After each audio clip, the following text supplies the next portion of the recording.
hoteliers are not always necessarily best equipped to deliver relevant food and beverage experience.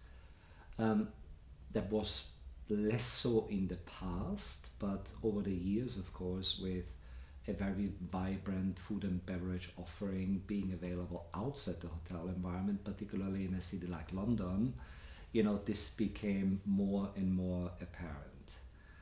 So I suppose one should start with the thought of what business am I in? And this depends really what hotel are you running?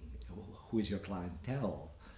What is the hardware? Is the hardware conducive, or am I trying to fit a round peg in a square hole, and try to create something in an environment that is simply not really special to start with, where you will face already a big disadvantage. And the question really for hoteliers is, am I equipped to deliver an exceptional experience? And if the answer is not a clear yes, then the question really should be asked nowadays, with so many alternative offerings out there, how important is it for a hotel to offer a restaurant, an all-day dining restaurant?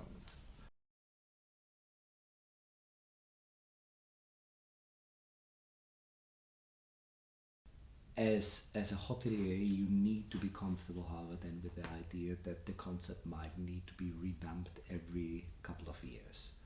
So if you do not opt for the more instant classic that can have its relevance as well, following to some extent trends, like now we have vegetarian vegan trend, for instance, plant-based offerings are getting more and more on demand, so you can cater to this to some extent. But the question is, to which extent do you want to do this in order not to lose the original identity? Partnering with a celebrity chef or chef partner, I think almost see it like a marriage, or a partnership at least. You want to make sure that there are certain basic values that you share with your partner before you say, okay, let's enter a long-term relationship. And I suppose there's not much difference with the chef partner, because for a hotelier that means, and a hotel company, that means most of the time quite substantial financial and reputational commitment / potential risk. So with this in mind, one needs to be aware of this, of course. Yeah. However, once the first hurdle is taken, and you can be as confident as you can that there is the key values, that the key values are aligned, then I think the sky is the limit, I would say.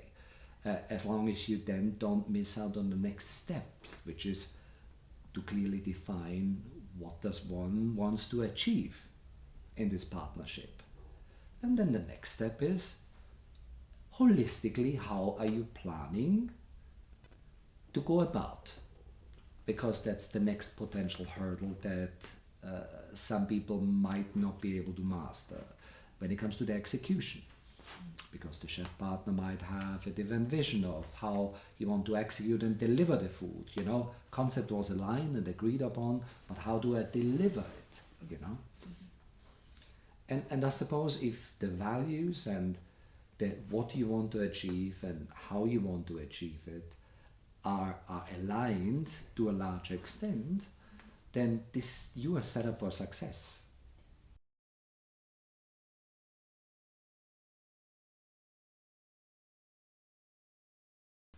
Having a relevant food and beverage offering in a hotel, I think, is one of the greatest value added proposition that any hotelier can wish for. Why?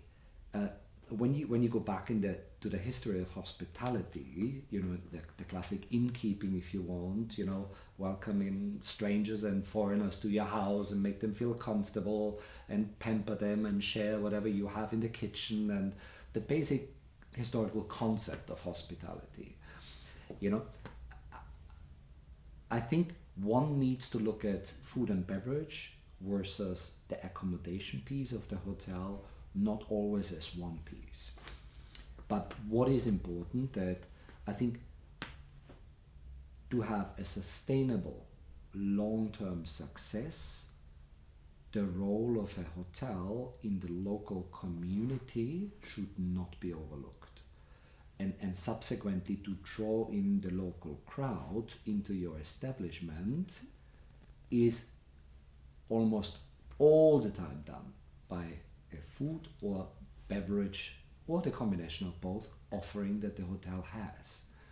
But locals might not stay in your hotel, most likely will not stay in your hotel, but they will go to your bars, they will go to the restaurant when it's relevant for them and when it's accessible for them.